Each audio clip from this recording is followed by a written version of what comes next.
Sweet Stoner Hill. Here I am with yet another favorite book of mine when I was a kid. This is called Ramona the Pest by Beverly Cleary. And doesn't Ramona the Pest sound interesting to you?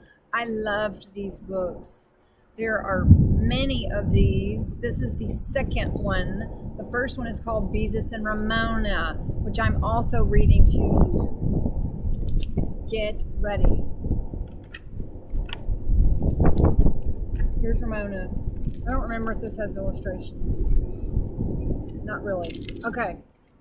Chapter 1. Ramona's Great Day. I am not a pest, Ramona Quimby told her big sister Beezus. Then stop acting like a pest, said Beezus, whose real name was Beatrice. She was standing by the front window waiting for her friend Mary Jane to walk to school with her.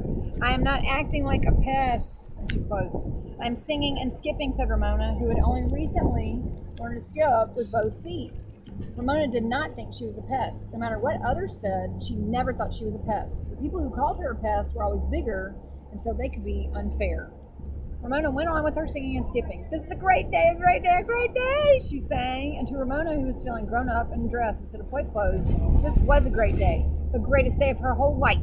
No longer would she have to sit on her tricycle watching Beezus and Henry Huggins and the rest of the boys and girls in the neighborhood go off to school. Today, she was going to school too. Today, she was going to learn to read and write and do all the things that would help her catch up with Beezus.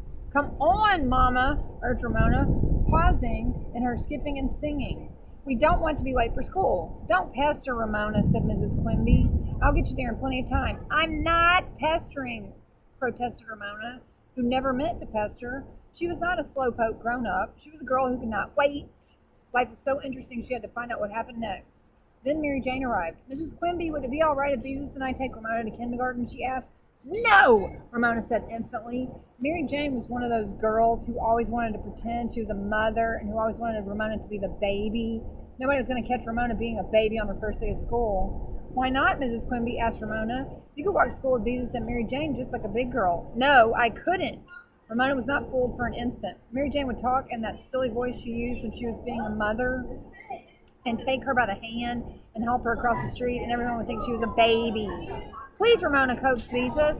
It would be lots of fun to take you in and introduce you to the kindergarten teacher. No, said Ramona, and stamped her foot. Here's Ramona. Beezus and Mary Jane might have fun, but she wouldn't. Nobody but a genuine grown-up was going to take her to school. If she had to, she would make a great big noisy fuss. And when Ramona made a great big noisy fuss, she usually got her own way. Great big noisy fusses were often necessary when a girl was the youngest member of the family and the youngest person on her block. All right, Ramona, said Mrs. Quimby. Don't make a great big noisy fuss. If that's the way you feel about it, you don't have to walk with the girls. I'll take you. Hurry, Mama, said Ramona happily as she watched Beezus and Mary Jane go out the door. But when Ramona finally got her mother out of the house, she was disappointed to see one of her mother's friends, Mrs. Kemp, approaching with her son Howie and his little sister Willa Jean, who was riding in a stroller. Hurry, Mama, urged Ramona, not wanting to wait for the Kemps. Because their mothers were friends, she and Howie were expected to get along with one another. Hi there, Mrs. Kemp called out. So, of course, Ramona's mother had to wait. I gotta pause.